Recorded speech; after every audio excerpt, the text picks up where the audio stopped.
అందరికీ నమస్కారం. ఈరోజు మనం వెంకటేశ్వర సప్త శనివార వ్రతం గురించి మాట్లాడుకుందాం.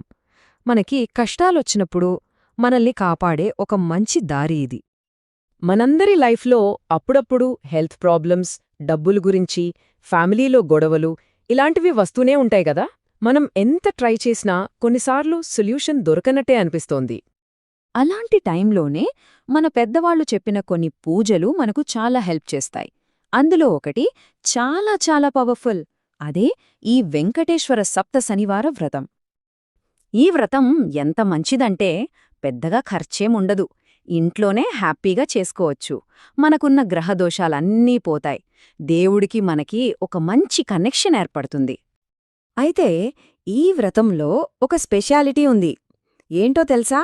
ఇందులో మనం శనిదేవుడిని ఇంకా వెంకటేశ్వర స్వామిని ఇద్దర్నీ ఒకేసారి పూజిస్తామన్నమాట.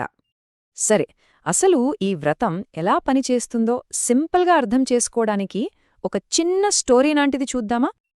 ఇక్కడ ఆలోచన చాలా బాగుంటుంది. ఇప్పుడు చూడండి, శనిదేవుడు ఒక స్ట్రిక్ట్ ఆఫీసర్ లాంటివారు.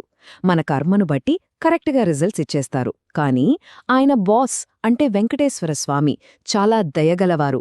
మనం ఆ దయగల బాస్ దగ్గరికి వెళ్తే ఆ స్ట్రిక్ట్ ఆఫీసర్ కూడా మనతో సాఫ్ట్గా ఉంటారు కదా, అలాగన్మాట. సో ఇక్కడ పాయింట్ ఏంటంటే, ఈ వ్రతం చేయడం వల్ల మన కర్మ మొత్తం పోదు, కాని దాన్ని తట్టుకునే శక్తిని ఆ దేవుడి దయను మనం అడుగుతున్నామంతే. ఈ వ్రతం స్టార్ట్ చేసే ముందు కొన్ని రూల్స్ ఉన్నాయి. ఒక 7 రూల్స్. ఇవి తెలిస్తే మనకున్న చాలా డౌట్స్ క్లియర్ అయిపోతాయి. సరే, మరి ఆ 7 రూల్స్ ఏంటో ఒక్కొక్కటిగా చూసేద్దాం. చూశారు కదా, ఈ రూల్స్ అన్నీ చాలా క్లియర్గా ఉన్నాయి. ఎవరు చెయ్యాలి, ఎప్పుడు మొదలుపెట్టాలి అంటే ఉదయాన్నే తలస్నానం చేసి 7 శనివారాలు వరుసగా చెయ్యాలి. ఇంకా భార్యాభర్తలు కలిసి చేస్తే చాలా మంచిది. పిల్లలుంటే వాళ్లని కూడా పూజలో కూర్చోబెట్టుకోవాలి.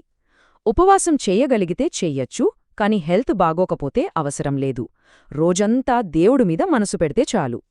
మన కోరిక ఏదైనా ఉంటే దానికి గుర్తుగా ఏదైనా వస్తువుని స్వామి ముందు పెట్టాలి.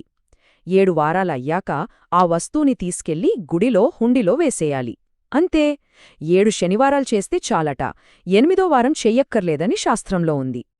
ఇక 7వ రూల్, ఇది అన్నింటికంటే చాలా చాలా ఇంపార్టెంట్. వ్రతం చేసిన రోజు కనీసం ఒక్కరికైనా అన్నం పెట్టాలి. మనమిలా అన్నదానం చేస్తే అది నేరుగా ఆ దేవుడికి సేవ చేసినట్లేనట. సరే, రూల్స్ తెలుసుకున్నాం కదా. ఇప్పుడు పూజకి మన ప్లేస్ని ఎలా రెడీ చేసుకోవాలో చూద్దాం. దీనికి ఒక 4 స్టెప్సున్నాయి. ఇక్కడ మనం వాడే ప్రతి వస్తువుకి ఒక అర్థం ఉంది.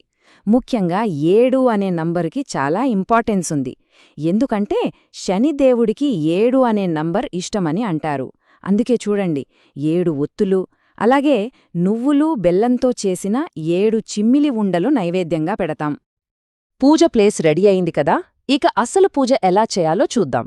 ఇందులో కూడా 7 స్టెప్సుంటాయి. అవేంటో క్విక్గా చూసేద్దాం. మొదటగా ఆచమనం చేసి మనం ఎందుకు ఈ పూజ చేస్తున్నామో దేవుడికి చెప్పుకుంటాం. దాన్ని సంకల్పం అంటారు. తర్వాత కలశపూజ, ఆ తర్వాత ఏ పనైనా స్టార్ట్ చేసే ముందు చేసే గణపతి పూజ, వినాయకుణ్ణి షోడశోపచారాలతో పూజించాక మిగతా పూజను మన దగ్గరున్న పుస్తకం చూస్తూ చేసుకోవచ్చు. చాలా పూజలో ఇవన్నీ కామన్గానే ఉంటాయి.